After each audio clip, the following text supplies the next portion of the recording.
എന്താപ്പാ? ഞാൻ നിന്നോടൊരു കാര്യം പറയാൻ വേണ്ടി വന്നതാ. എന്താ?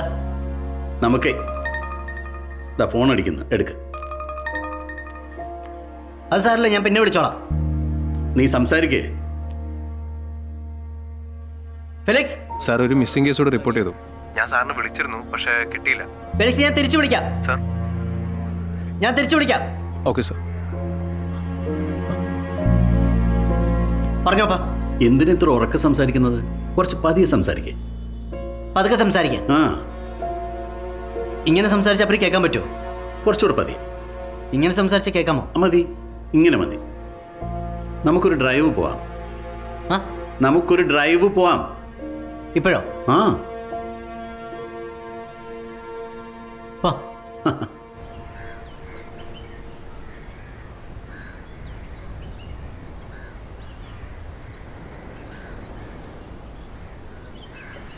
എടാ മോനെ, ഞാൻ പറയുന്നത്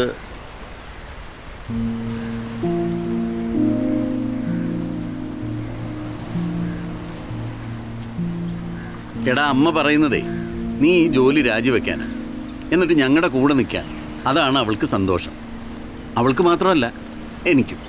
നീ ഇവിടെ ഉള്ളപ്പോൾ എന്താണെന്നറിയില്ല, മനസ്സിനൊരു ധൈര്യം. പോയിക്കഴിഞ്ഞാൽ അല്ല, അമ്മയും കുറ്റം പറയാൻ പറ്റില്ല. നീ ഓരോ തവണയും ഇവിടുന്ന് പോകുമ്പോഴും ഞങ്ങൾക്കൊക്കെ ഭയങ്കര ടെൻഷനാണ്. പിന്നെ ആരും അത് പുറത്ത് കാണിക്കുന്നില്ല എന്ന് മാത്രം. രാത്രി നിൻ്റെ ഓരോ ഫോൺ കോൾ വരുമ്പോഴും ഞങ്ങളുടെയൊക്കെ ഉള്ളിൽ തീയ. അതുകൊണ്ടൊക്കെയാണ് അമ്മ ഇങ്ങനെ പറയുന്നത്. നിനക്കിവിടെ നിന്നൂടെ? എന്താ നിൻ്റെ തീരുമാനം? അപ്പോൾ എനിക്ക് എടാ, ഇതൊക്കെ അമ്മ നിന്നോട് പറയാൻ പറഞ്ഞതാ. ഇനി നിൻ്റെ തീരുമാനം എന്തായാലും എനിക്ക് നിന്നോടൊരു കാര്യം പറയാനുണ്ട്. എടാ, എനിക്ക് എൻ്റെ ആ പഴയ ജോണിനെ തിരിച്ചു വേണം. എടാ, നിന്നോട് അടി കൂടാഞ്ഞിട്ട് എനിക്ക് ഒരു സമാധാനം ഇല്ലടാ.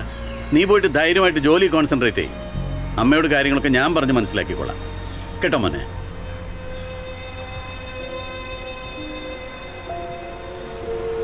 എന്താടാ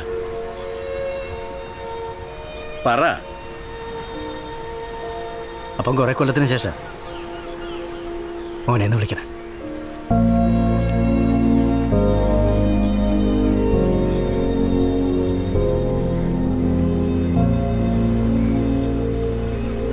വാ.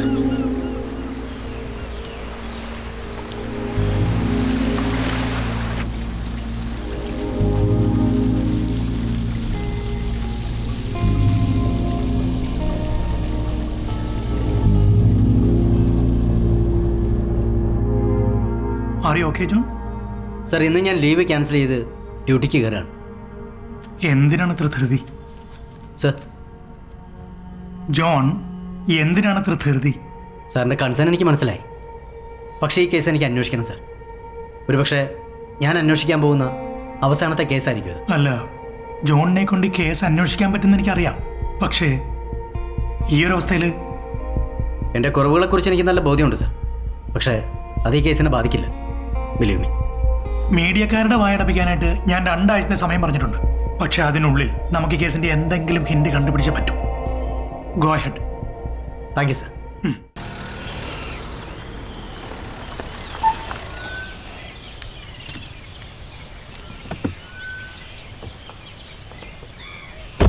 സാർ, എന്തൊക്കെ ചേട്ടാ? സാർ സുഖം തന്നെ. സാറിനിപ്പോൾ എങ്ങനെയുണ്ട് സാർ? സാർ, ഫെലിക്സ് ഇരിക്കും. ഫെലിക്സ്, 3ാമത്തെ മിസ്സിംഗ് കേസിന്റെ ഡീറ്റെയിൽസ് എനിക്ക് വേണം. സാർ, 3ാമത് മിസ്സായത് ഗീത. ആ 3ാമത് മിസ്സിംഗ് ആയത് ഗീത, 41 വയസ്സ്. ആ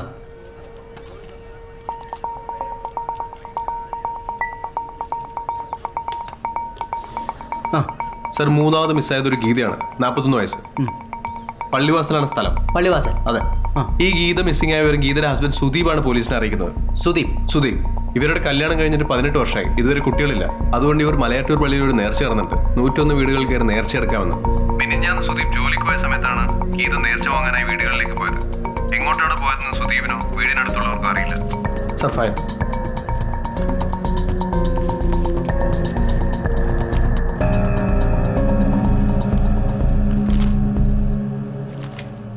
സുദീപ് എപ്പോഴാണ് ഗീത മിസ്സിംഗ് ആണെന്നുള്ള കംപ്ലൈന്റ് തന്നത്? രാത്രി 10:30 സാർ. ആ രാത്രി 10:30 സാർ. ഇതിൽ മെൻഷൻ ചെയ്തിട്ടില്ലല്ലോ. സാർ FIR എഴുതിയിരിക്കുന്ന മനോജാണ്. അയാളോട് ഇതൊക്കെ ഒന്ന് ശ്രദ്ധിക്കാൻ പറയും. Okay sir. ഗീതയുടെ ലുക്കൗട്ട് നോട്ടീസ് ഉടനെ റെഡിയാക്കണം. നാളത്തെ എല്ലാ പേപ്പേഴ്സിലും അത് ഇൻസേർട്ട് ചെയ്യണം. അതുപോലെ തന്നെ എല്ലാ സോഷ്യൽ മീഡിയയിലും, ലോക്കൽ ചാനൽ, ഒപ്പം നമ്മുടെ നമ്പർ. Yes sir. നമുക്ക് സമയമില്ല ഫെലിക്സ്. ഗീതയെ പരിചയമുള്ളൂ. അറ്റ്ലീസ്റ്റ് ഒരാളുടെയെങ്കിലും കോൾ നമുക്ക് നാളെ കിട്ടിയിരിക്കും. Sure sir.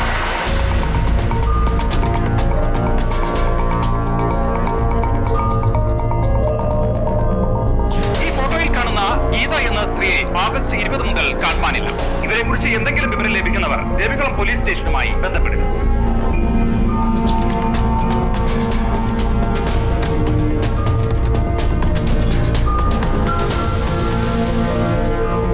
മിനിഞ്ഞാന്ന് സുദീപ് ജോലിക്ക് പോയ സമയത്താണ് ഗീത നേർച്ച വാങ്ങാനായി വീടുകളിലേക്ക് പോയത്. എങ്ങോട്ടാണ് പോയതെന്ന് സുദീപിനോ വീടിനടുത്തുള്ളവർക്കോ അറിയില്ല.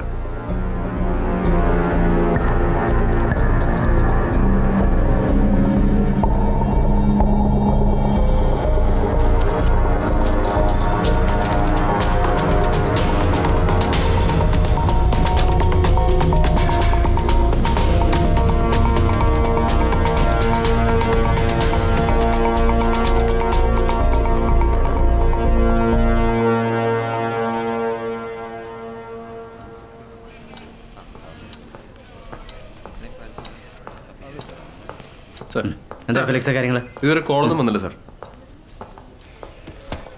എന്തായി ഫെലിക്സ് കാര്യങ്ങൾ? ഇതുവരെ കോളൊന്നും വന്നില്ല സാർ. ഓ, ഗീതയുടെ ലുക്കൗട്ട് നോട്ടീസ് എല്ലായിടത്തും എത്തിയിട്ടില്ലേ? ആ സാർ, എല്ലായിടത്തും എത്തിച്ചു. ഇതൊരു സാധാരണ മിസ്സിംഗ് കേസല്ല, സംതിങ് ഡിഫറെൻറ്റ്.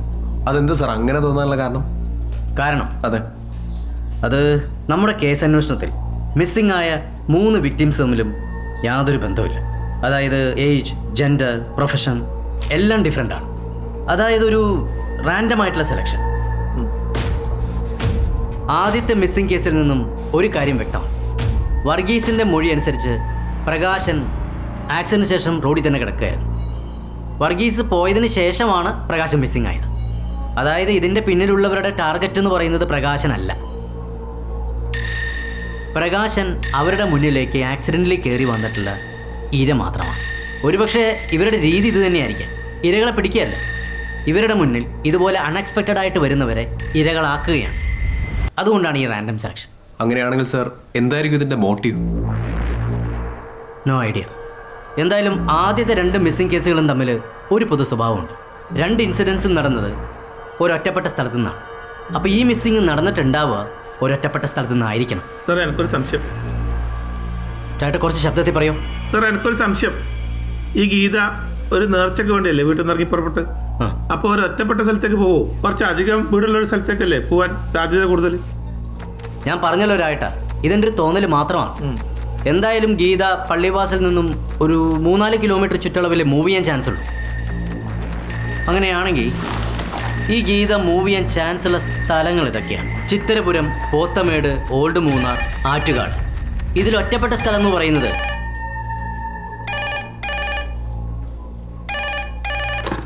ഹലോ, അതെ, നിങ്ങളുടെ പേരെന്താ? സ്ഥലം? ഈ ഗീത എത്ര മണിക്കാണ് അവിടെ വന്നത്?